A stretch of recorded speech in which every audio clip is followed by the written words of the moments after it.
Hello, good morning everyone. This is October 7th, being Tuesday 2025. In this video, I am going to talk about the justification, the proof that there is a Christian genocide in Nigeria. I am Okochapi Marcel. I'm a conflict and insecurity reporter, focused Nigeria and Sub-Saharan Africa.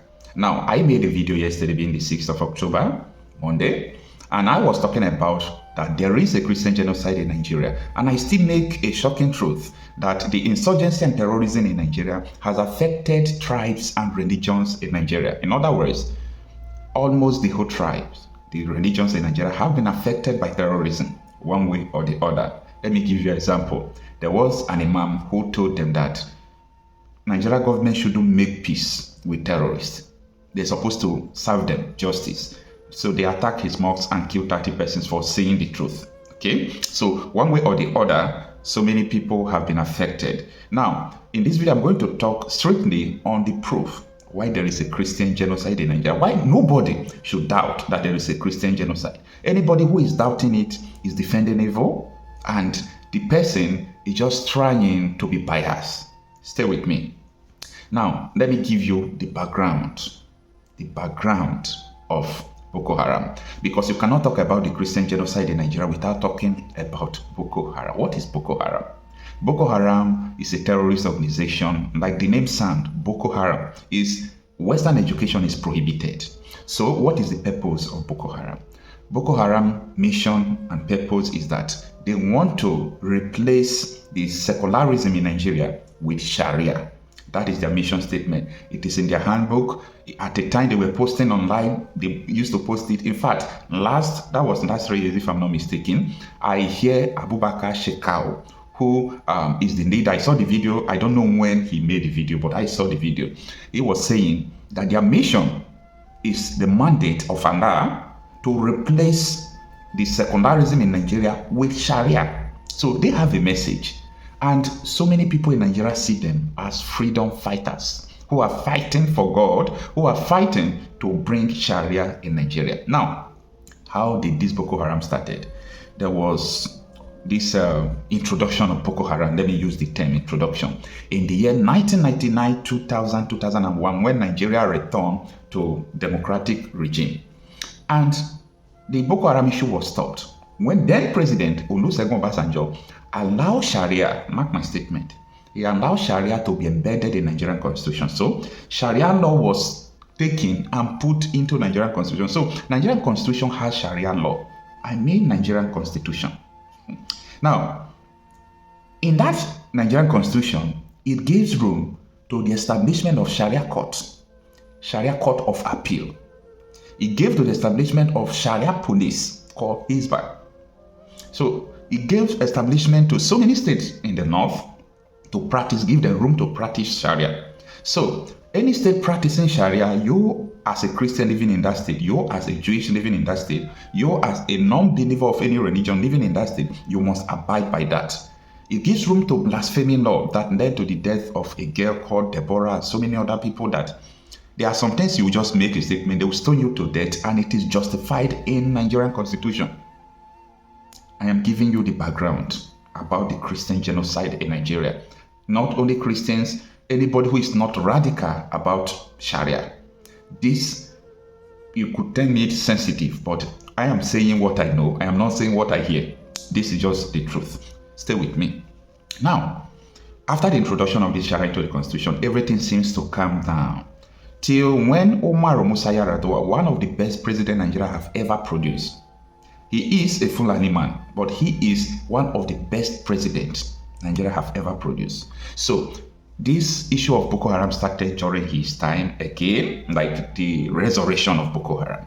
And that time, Nigeria was also having issue of the Niger Delta militants who were saying that Nigeria oil firms are mining oil from or extracting oil from our lands, and they spill the oil in the river. We can't fish again. We can't do all those things again. So they were trying to fight for justice. Yar'Adua was able to settle this issue and settle the issue of Boko Haram. Now, fast track to 2 years, Yar'Adua died while he was serving as the president of Nigeria. So his vice president, Goodluck Ebele Jonathan, took office as the acting president. Then the Boko Haram spike. The graph just increased, and there were a lot of things going on then. So this Boko Haram started disturbing that 2011, 2012. They were killings, they were doing all sort of things. Now, let me shock you. A Boko Haram member was appointed a commissioner of religious affairs in Borno State by Ali Modu Sheriff, a commissioner of religion affairs for the implementation of Sharia. And guess what? All hell got loose. Churches were being bombed every here and there, explosive. They call it suicide bombing. They come to a very large place, they will detonate bomb. Everybody there will die. Whether you are a Muslim, you are a Christian, everybody will die. They will go to church. They started targeting churches. About 30 churches were burned down in 2 years, that period of time. I have all this record. So I am not saying from what I hear, I'm saying from what I know. Then, after all this bombing, fast track to the next general election in Nigeria, which is 2014-2015, Boko Haram was working with opposition politicians. In fact, the late Muhammadu Buhari was quoted saying, any fight against Boko Haram is a fight against the northern Nigeria. So, you could understand that there is a problem already, that people are sponsoring these people. After giving a commissioner, you said a fight against them is a fight against the north. So, most top cleric from the northern Nigeria, Islamic cleric, we are backing Boko Haram then. And I warned them, these monsters you are backing will consume everybody. After that, the masterminded Chibok girls, you must have been hearing that Chibok girls were kidnapped. They initiated bring back our girls. Obama's wife was championing bring back our girls. Those people, those girls were never kidnapped. They planned it, they came, they carried them just to oust the president, Goodluck Jonathan. You understand? So everything was moving, and Goodluck Jonathan was frustrated. Now, before the eve of the election, they started importing militia from Sahel regions. Now, this thing I'm saying, it was their confession. I repeat, it was their confession. I am not saying what I hear. They came to national television and admitted that they imported terrorists from the Sahel. And this is what they said. We imported Fulani militias from Sahel to remove the president. And as I speak to you, these terrorists they imported have killed over 1 million people. These terrorists, majorly, what they do, the ones they imported in 2014-2015, what they do is ethnic cleansing. They go to Plateau State, Christian-dominated area, they kill, burn churches, they take over, they rename cities. They go to Benue State, they kill. Now, Benue State governor even came to conclusion after their judicial panel. They said people in the Senate House, in the House of Representatives, are the ones who are sponsoring this killing. Why? Because the people they imported, they've got to give them a place to stay. You can't import terrorists into the country and you don't have a place to give them. After they came, the then President Muhammadu Buhari, late now, was telling the whole state in Nigeria, you've got to give a place for these people. They called it Ruga, that there will be a cattle settlement in all the state, and people refused. And Buhari's aide, Femi Adesina is his name, came to a national television, Africa Independence Television. I still have the video, and he made a statement. He said, it is someone who is alive that can talk about land. He said that you give them your land or you will die. So, people were being killed. Boko Haram now split into two. We now have Islamic State of West African Province, ISWAP. What is their mission? To bring Sharia to Nigeria. And you cannot implement Sharia without wiping Christians away. You can't implement Sharia without wiping Christians away.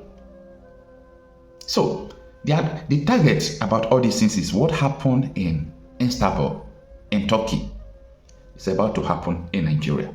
Because this is a politically sponsored genocide.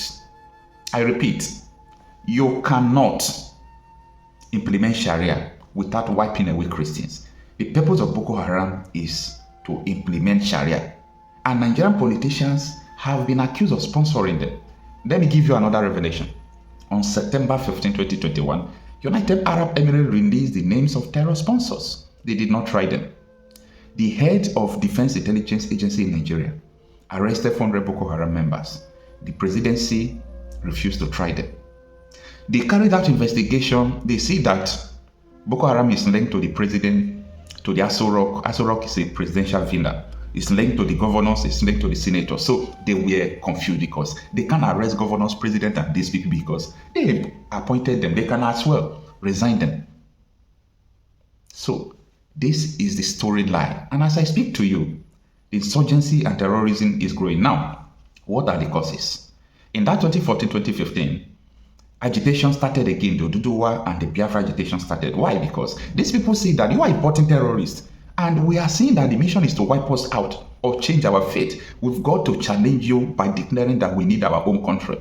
In that 2014-2015, that was the basics of Oduduwa and Biafra agitation. Oduduwa is the southwest, Biafra is the southeastern part of the country. Nnamdi Kanu, who is the leader of that Biafra agitation group, had to come from London, and he was arrested in Lagos.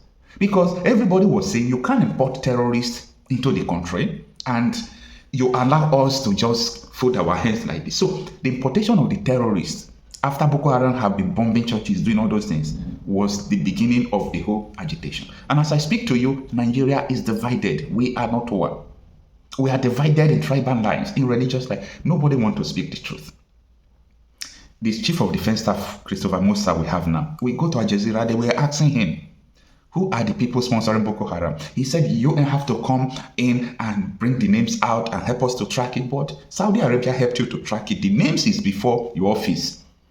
What kind of psychophancy and, I don't know, manipulation I may say. This is a manipulation. They manipulate the people. They manipulate the truth. They don't want anybody to say the truth. Even this video I'm making, I'm going to gut stress. I'm going to curse. People will just curse you simply for saying the truth. People will curse you simply for saying the truth. But shall we continue like this? Absolutely no.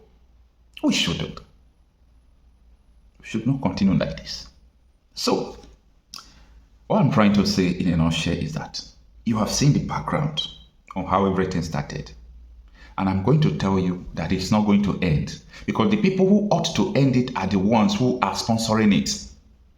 The people who ought to end it are the people who are sponsoring it. So there is no possibility that it is going to end. There is a Christian genocide in Nigeria because Iswa, Boko Haram, Lakurawa, their mission is to implement Sharia. Lakurawa was paying 1 million naira, which is about $600. Who gave them the money? To anybody who will believe what they are saying, what they are preaching, promising people protection. All they need is the implementation of Sharia law. That is what Boko Haram need. They said it by themselves. This is the simple truth. And they cannot implement it without wiping Christians away. And that is what is going on. I'm Okochapi myself. I'm a conflict and insecurity reporter. Let me know what you think about this. You must know the truth. And the truth you know, not the truth you hear, will set you free.